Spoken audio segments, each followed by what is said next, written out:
मित्रांनो, बऱ्याच वेळा मनात असा विचार येतो की लोकांशी आपण इतकं चांगलं वागूनही लोक जर आपल्या दारात कचराच टाकणार असतील तर आपण तरी का म्हणून चांगुलपणा धरून बसायचं. असा विचार कधीच मनात येऊ देऊ नका. लोकांचं कामच आहे भुंकण्याचं, ते भुकतच राहणार आहे. तुम्ही तुमच्या कामावरती लक्ष द्या, निसंकोच आपल्या परमेश्वरावरती विश्वास ठेवा आणि आपल्या कामामध्ये व्यस्त राहा.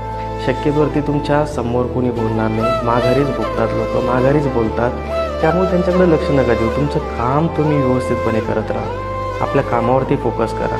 एवढी कोणाची हिंमत नाही की तुमच्या समोर कोणी आडवईल. ज्या दिवशी समोर कोणी आडवं आलं त्या दिवशी गाडून टाकायचं. तोपर्यंत अशा गोष्टींवरती लक्षच देऊ नका. समाजाचं, लोकांचं ही कामच आहे की लोक माघारी भुकतच राहणार, बदनाम्या करत राहणार.